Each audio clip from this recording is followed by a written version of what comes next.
Notre problème n'est pas de refuser, cas échéant, des constructions à Verrier, puisque nous avons un projet concret de construction de 875 logements dans la couronne de notre village. Simplement, là, l'État veut déclasser une zone agricole très sympathique, très propice à toutes sortes d'activités, sauf à du logement, et cela ne nous convient absolument pas.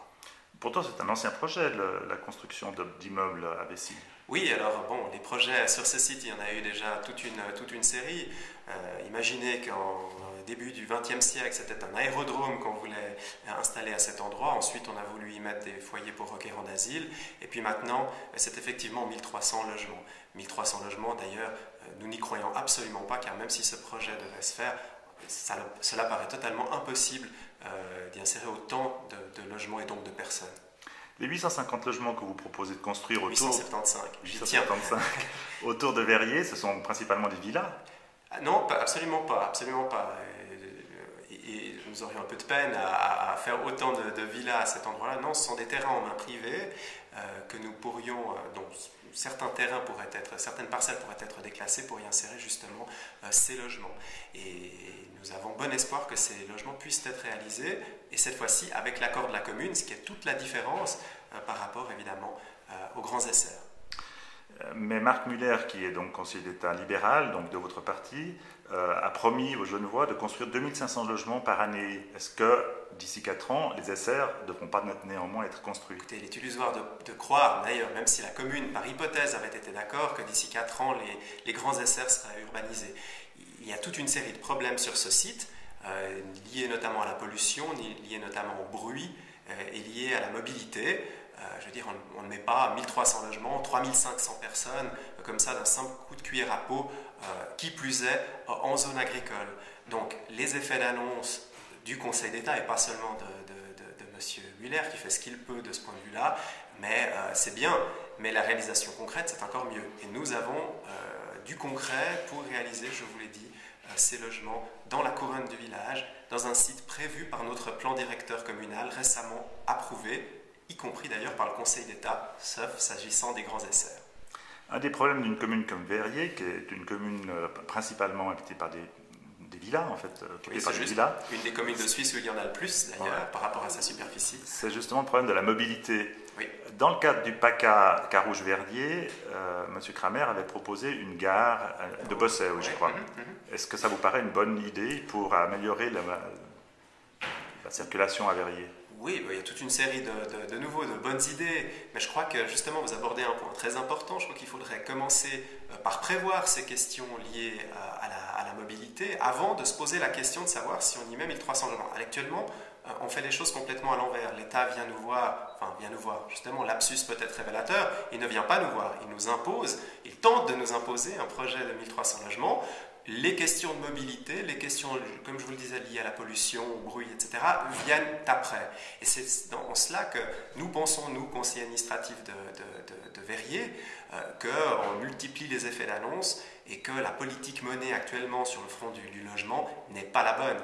Demandons l'avis aux communes, collaborons avec les communes, et ensuite, discutons et réalisons concrètement des projets. Mais mettre les communes de telle façon sur les pattes arrière, c'est tout sauf ce qu'il faut faire en matière de politique du logement à Genève. Mais là, alors, en clair, vous attaquez M. Kramer, qui va quitter ses fonctions. C'est à lui, Absolument. Au fond, de faire la tournée des communes pour les convaincre. Absolument. Et d'ailleurs, lors de la séance d'information publique de la semaine passée dans notre commune, nous en avons abondamment parlé. La politique de M. Kramer en la matière a tout sauf été constructive, et c'est le cas de le dire. M. Kramer, je dirais, était le premier à multiplier, comme je vous le disais en titre, ses effets d'annonce. Et ce n'est absolument pas la bonne façon de procéder. Jamais M. Kramer ne s'est déplacé en notre commune. Pourtant, nous lui avons suggéré, nous lui avons convié. Jamais il n'est venu nous expliquer son projet. Jamais il n'a tenté d'en discuter avec nous. La seule chose qu'il nous a proposée, c'est de construire ces 1300 logements en 2 temps d'ici à 2020. Mais c'était absolument ridicule quand il sait très bien, M. Kramer, que la difficulté principale pour une commune telle que la nôtre est de placer déjà le premier de ces logements sur un site encore une fois non prévu par notre plan directeur. Notre plan directeur a identifié ce site, nous n'avons jamais dit d'ailleurs que nous ne construirions pas aux grands essais, mais nous l'avons dit, pas avant 2020-2025. Et quand M. Kramer vient nous dire « Ah, mais il faut construire tout de suite et les grues, vous les aurez en 2015 », enfin les grues, il parlait même des logements, enfin, c'est moi qui vous dis les grues parce que je n'y crois absolument pas, et bien évidemment, que fait la commune? Elle se replie et elle multiplie le recours. Mais comment Genève peut-elle donc construire 2500 logements par année sans déclasser les zones agricoles, compte tenu qu'il est encore plus difficile de construire dans la troisième zone de développement? C'est tout à fait juste, mais je pense que les zones agricoles doivent être déclassées au cas par cas. La zone de Vessy, voyez, venez, je sais que vous aimez beaucoup notre commune, mais rendez-vous-y encore une fois et vous constaterez, comme vous l'avez dit tout à l'heure, qu'il n'y a quasiment que des villas. Alors encore une fois, c'est une constatation, ça peut plaire, ça peut ne pas plaire, mais c'est un fait. Verrier est composé de quartiers de villas, nous avons excessivement peu d'immeubles. Pour la population de Verrier, accueillir 1300 logements, c'est-à-dire des tours, puisque vous savez qu'on peut dépasser, cas échéant, les 21 mètres à la corniche, puisque avec des plans localisés de quartier dans cette zone de développement, on peut aller très très haut, on peut faire les tours de Carouge, voire en plus haut. Allez dire ça à un de mes concitoyens, il vous dira, mais vous n'y pensez pas. Il y a là un problème fondamental. Bien sûr que tout le monde doit mettre, je vais dire, sa part, doit prendre sa part à l'affaire de la construction de logements à Genève. Le problème fondamental est qu'encore une fois, on n'identifie rien du tout, on voit simplement où les terrains sont vides, sont vierges, et on se dit, ben, tiens, là, ce serait une bonne idée d'y construire des logements parce qu'il y a de la place. Mais on ne tient pas compte, encore une fois, de la vie des communes, on ne tient pas compte de la vie de la population, on ne tient pas compte des contraintes liées au site en question. Aller le matin ou en fin de journée sur la route de Verrier qui borde, justement, qui longe les grands essais, aller voir le trafic dans cette zone-là, et vous comprendrez aisément qu'il est totalement impossible d'y construire le nombre de logements projetés. Dernière question justement à propos de cette mobilité. Il y avait un vieux projet qui s'appelait le projet côtier qui permettait de relier la voie côtier qui permettait de relier le Bachet de Pozay à la route de Verrier, cette erreur. Ce projet existe encore ou il est impossible à réaliser? Il est enterré, on va dire. Il y a même des constructions qui ont été érigées sur le tracé de cette voie côtier. On n'en parle plus aujourd'hui, ce n'est plus quelque chose d'actualité. Est-ce qu'il n'y aurait pas alors? Mais d'ailleurs, la commune, je le relève, à l'époque, était plutôt favorable à la construction de cette voie côtier. Mais bon, finalement, cela a été complètement abandonné. Mais à nouveau, ce n'est pas le fait de la commune de Verrier. Est-ce qu'il n'y aurait pas alors opportunité d'ouvrir une nouvelle entrée sur l'autoroute du Puy du Salève? Ah, mais absolument. Mais repensons effectivement ces questions de mobilité. Vous avez raison, pourquoi pas.